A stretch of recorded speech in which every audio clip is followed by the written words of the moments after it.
با نام و یاد خداوند مهربان. السلام علیکم بیننده های عزیز چینل یوتیوب فردا میدیا، خوش آمدین به برنامه امروز. دوستای عزیز، امروز قرار بود که خانه یک دوست ما که قبلا همسایه قبلی مو بود بریم میمانی، خب دعوت کردد، ولی چون بلده فریده و آبیم از یک ذره کار پیش آمد، قرار شد که ما تانا برم دیگه. امروز میزبان از شما ما هستم. تا آخر برنامه ما را همراه باشین. لایک، سابسکرایب، کامنت از یادتون نره.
دوستای عزیز، ما هم رسیدیم. این شگفته دوست میاد. شگفته جان سلام دوستای عزیز، امید که خوب و سلامت باشین. قسمی که میبینید امروز ما و مهدی جان آمدیم مهمانی خانه یک از دوستای ما.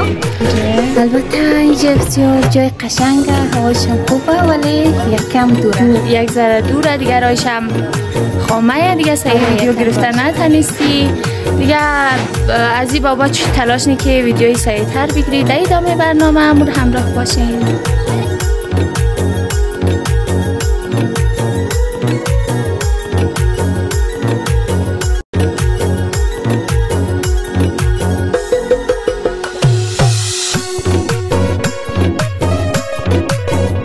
عزیز، موم خانه از رفیق خور پیدا کی، البته پیدا نکدید، اول خود چی اما دمرای مو پیدا کرد دیگه. این دفعه اول ما بود بلد نبودی، از این بعد که بلش دید این بایی از خودم دیگه دفعه دیگه مو سرکبال نه خیر، سرکبال هم پیدا نی، ولی فضایش خیلی خوب شه، نه شکفه؟ امید هوای آزاد، خیلی قشنگ، باد خیلی باد میچله دیگه. مو دیگه راهش دوره دیگه.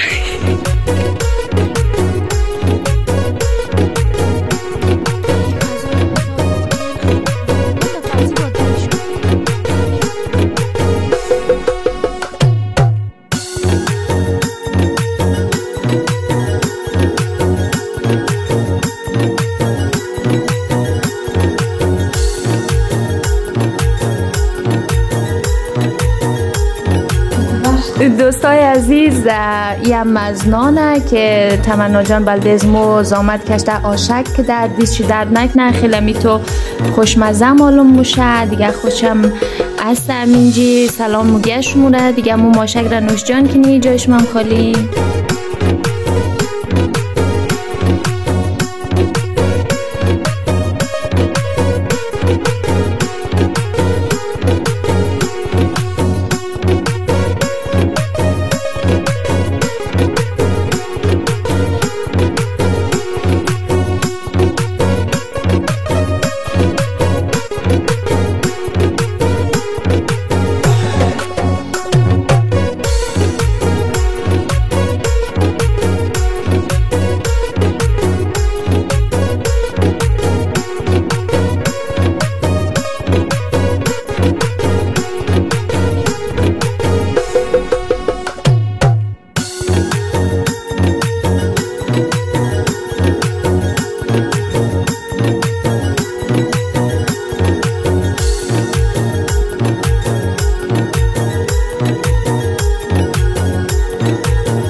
برنامه‌های بعد، دیدار بعد. الله یار و یاورتان. خدا نگهدار.